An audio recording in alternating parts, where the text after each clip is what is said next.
నిన్న షాబాద్లో జరిగినటువంటి సభలో కేటీఆర్ గారు ఏదైతే మాట్లాడిండో మరి అవన్నీ కూడా ఓర్వలేక చెప్తున్నటువంటి మాటలు ఇవన్నీ కూడా ముఖ్యమంత్రి గారు రేవంత్ రెడ్డి గారు సంవత్సర కాలంలో చెప్పిన అన్నీ కూడా హామీలన్నీ కూడా ఒకదాని ఒకటి చేయడం జరుగుతుంది.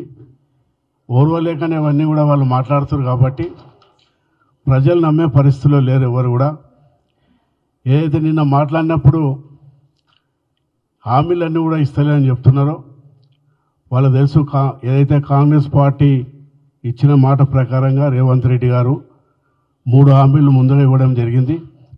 మళ్ళీ కూడా అన్ని జిల్లాల్లో కూడా రివ్యూలు పెట్టి ఎమ్మెల్యేలు మంత్రులు తెలంగాణ అన్ని జిల్లాల్లో కూడా మరి మీటింగ్ పెట్టుకొని నిర్ణయం కూడా తీసుకోవడం కూడా జరిగింది.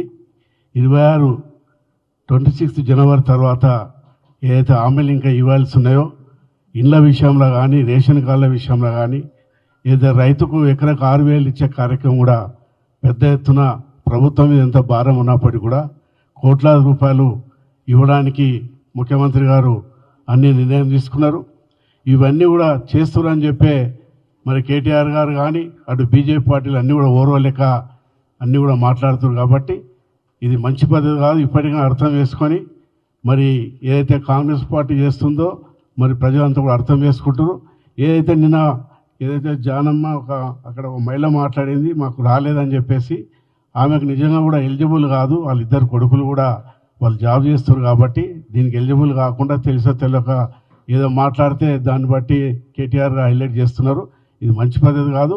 ప్రభుత్వం చెప్పిన విధంగా ఏదైతే హామీలు ఇచ్చినో తప్పకుండా అవన్నీ కూడా చేసి తీరుతుంది.